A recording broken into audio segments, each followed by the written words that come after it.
I want to talk about some of the lessons that I have myself derived and developed over the years from the two books, the more recent two books that Jim Robinson and I wrote, Why Nations Fail and The Narrow Corridor.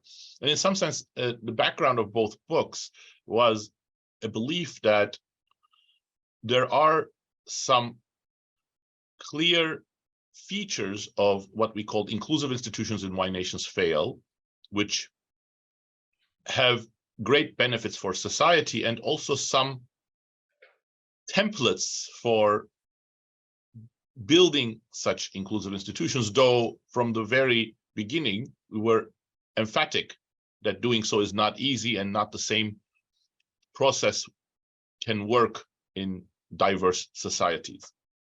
And in some sense, the narrow corridor built on the research that Jim and I had done, which is the basis of Why Nations Fail, in going more in this direction of thinking about institutions, institution building, building of inclusive institutions, building of democratic institutions, building of what we call inclusive markets.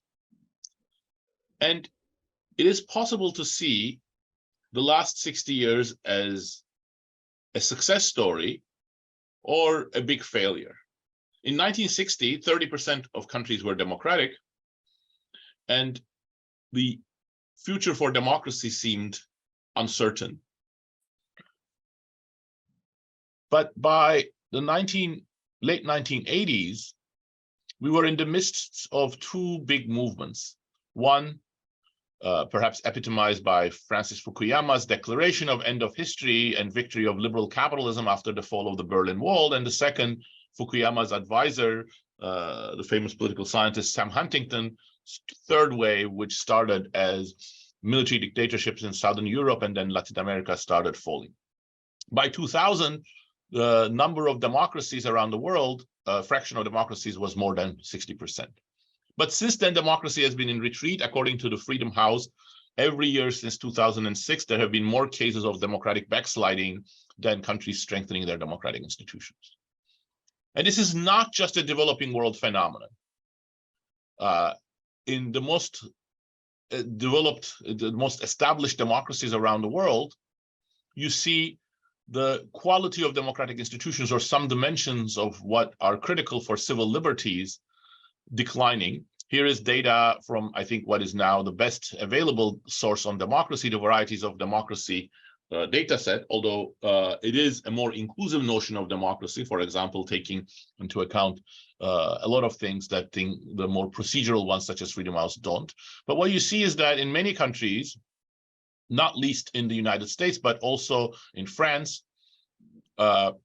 Sweden, and even Germany, democratic scores are declining. This is worse in some of the Latin American countries. Looking at the longue durée of Latin America since the post-war years, you see that actually Latin America is much more democratic today than before. Chile, for example, in the red line, went through the brutal dictatorship of Pinochet, several dictatorships in Argentina shown with the blue line, but now in many of these countries, the trend has turned around, and especially in Brazil, especially in Argentina, and even more worryingly, more recently in Mexico, you have this trend going against democracy. But even more concerning is that the population's support for democracy is declining. So if you look at, you can look at around all countries, but let me show a few ones, all from the World Values and the European Values surveys. In many countries, again, not least in the United Kingdom and United States, but also in Italy and France, the support for democracy has taken a big dive since the late 1990s, when the majority of the population was supportive of democracy and saying that this is the best system. And today, that's gone down quite a bit. The same is true in Latin America. In Argentina, you see the pattern. In Peru, in Mexico, a big drop. In Brazil, sorry, in Colombia, you see a big drop and a smaller one in Brazil. But notably, and I'm going to come back to this, it's not uniform. In Chile, for example, support for democracy is high, and in Germany, support for democracy is high. and has not shown the same declining pattern. In fact, I'll argue in a second that this is related to what democracy has delivered. But before I get into that, why should we care about democracy? I think there are two reasons for it. One, I believe it's an important part of the development of human flourishing, as humans making decisions for themselves and participating in political decision-making, and creates a bulwark for other types of institutional arrangements. But also, and this is less appreciated, democracy is actually good for growth. There's a lot of controversy on this because you read a newspaper articles every week saying democracy is not working, and many thinkers going back to Plato and Aristotle and many economists and political scientists who've written on this have said, you know, democracy is not necessarily that good for growth. It may be okay, you know, more or less the same as autocracy, or it may even be bad relative to autocracies that are more decisive in dealing with crises. Actually, this is something that Jim Robinson, Suresh Naidu, Pascual Restrepo, and I have studied and over the last decade. And what we find is that actually the facts are very different from this emerging consensus in some parts of academia and the media. Democracies, if you do the right sort of, if you look at them with the right lens, are quite successful economically. So here is one very simple way of seeing it. This is without doing any statistics. Here we have a 0-1 score for democracy. So it's not the sort of the more graded version of the variety of democracy data set. So you're either a democracy or not. So you can think of transitions, and each country is placed into the year 0 when they transition from non-democracy to democracy. And then we compare their growth, changing their GDP per capita, to other non-democratic countries. So the ones that remained the non-democratic around the same year. So what you see is that democracies actually take a while to get going, but after about 8-9 years, they start growing much faster than non-democracies. And in about 25 years, they have grown more than 20%.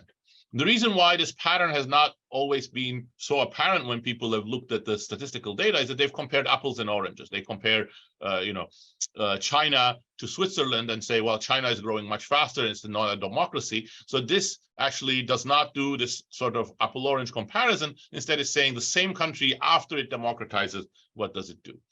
If you do statistical analysis, you find the same pattern. And in fact, just controlling for GDP dynamics gets rid of what was happening before here. This is actually kind of interesting because it shows something else I'll talk about if I have time in the question and answers. Dictatorships often collapse in the midst of economic mismanagement. One other important issue is that democracies actually generates a type of growth that's much more inclusive, of the type that Jim Robinson and I advocated in Why Nations Fail as being good for the welfare of the people.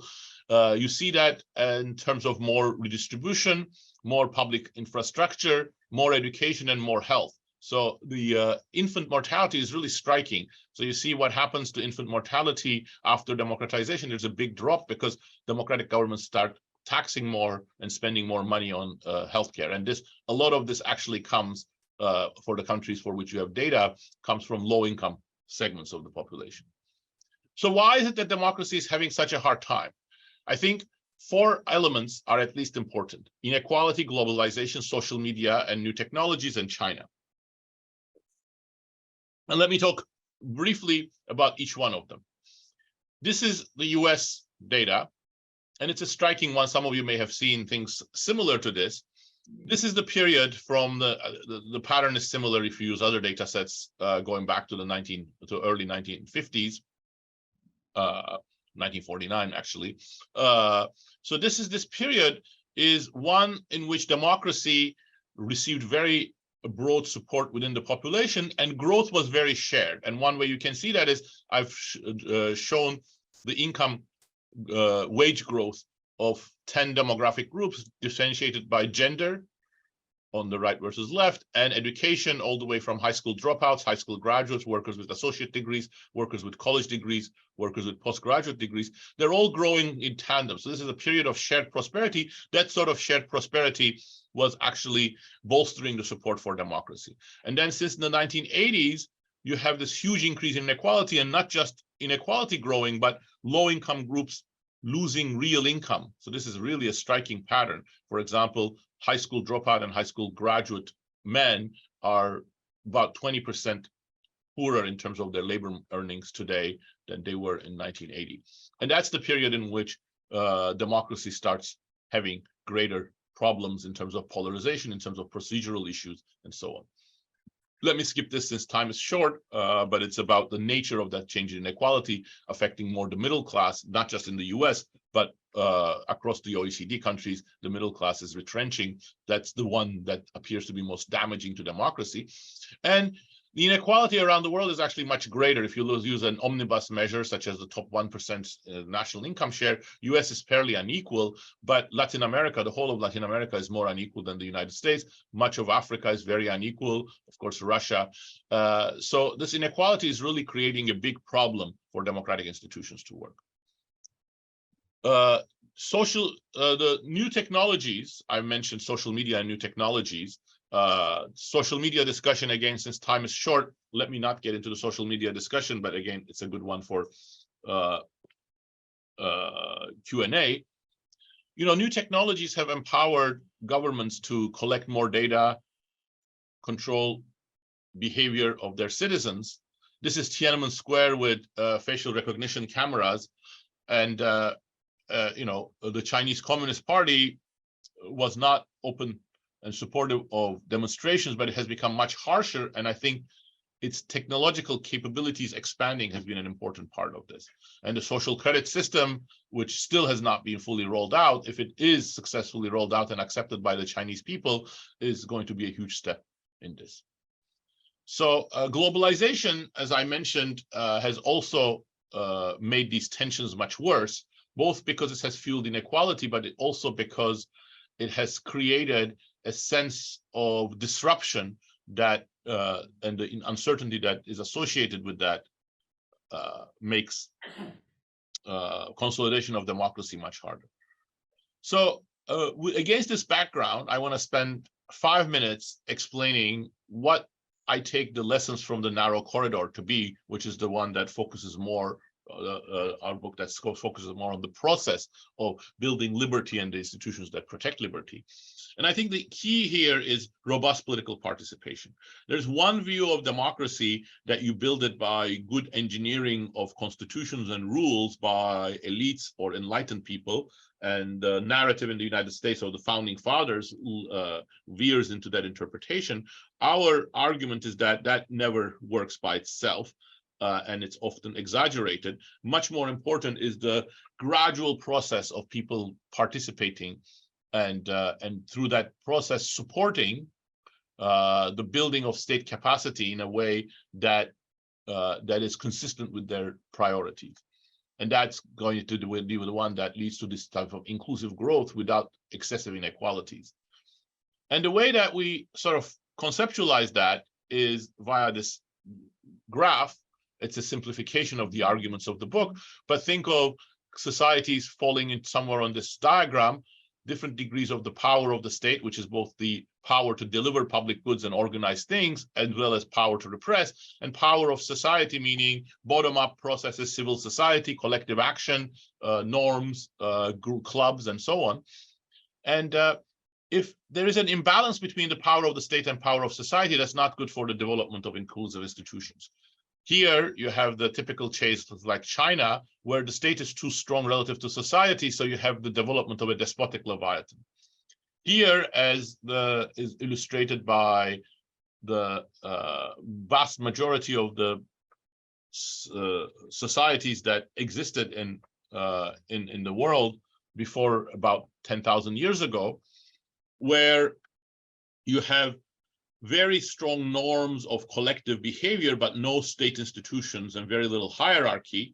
And that really makes the type of broad participation impossible again. So you have what we call the absent leviathan. It's only in this narrow corridor where you have a balance between state and society that the sort of institutional prerequisites for political participation, freedom for political and economic activity develop, and that's what we call the shackled leviathan. The important point I want to make here is that the fact that this is drawn like an arrow here, you start at low levels and you go up in a way that's very different from when you are outside the corridor is no accident. We view the building of these inclusive institutions and liberal democracy as a process. It's not something that happens overnight, and it's a process that's often conflictual, contested.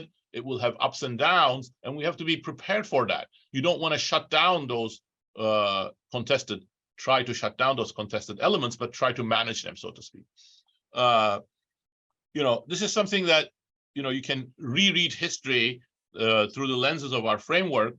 And when you do that,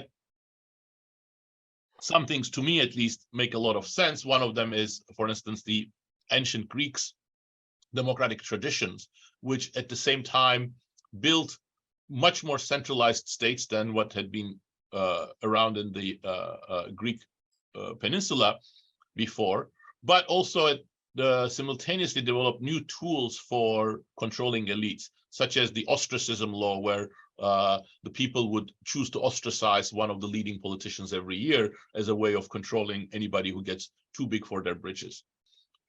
So this way of thinking about the world, I think, has some important lessons. And one of them is that you don't want to think of history and technology as destiny, nor do you want to overemphasize structural factors. So the political science literature, which has then, I think, emphasized a lot of policy thinking, is that there are certain structural determinants of how you build institutions, how you build states. For instance, Marx arguing the nature of technology, war and threat of war, like Charles Tilley's arguments, different kinds of geographies, crop structures, cultures. Our argument says that's not actually right. And let me skip this. This is just repeating Charles Tilley's argument, states made war and war made the state, which is still probably the most dominant theory in political science. But if you take this figure seriously, what it says is that you really have to think of what these structural factors, for example, the threat of war, do given the historical background and how it's managed. Yes, indeed, the Swiss Confederation is a good story of the threat of war from the Holy Roman Empire. It made them more centralized and developed new institutions and new norms, which led to a very successful process of state building. But Prussia is the opposite case. The 30-year war made Prussia much more despotic and taken out of the corridor, as we try to document in the book. What that also implies is that there are many different ways of getting into the corridor. If you are dealing with a society, say, for example, like China, which will be somewhere here, or say Turkey, which is going to have its elections in 10 days, the problem is the weakness of society. So the way to get into the corridor is strengthening society. But if you're dealing with society with cases such as some in Africa, where the problem is actually weakness of state institutions, it's a very different path. Or if you have what we call paper leviathans, where you have both of these weaknesses, you have to find an incentive compatible way of increasing both the power and the power of the state and the power of society at the same time. But the global context, coming back to globalization, matters greatly. I think, again, we've been hit by two shocks, the coronavirus and Putin's invasion of Ukraine. But even more importantly, in the background, we have the growing power of China. And I think these are conditioning events. But what I would say is that we really have to think of them as not determining factors, but in line with this figure, they're going to impact you depending on how you manage them and where you are in terms of power of the state, power of society, and other institutional features. Let me stop here, and I look forward to your comments and questions. Thank you.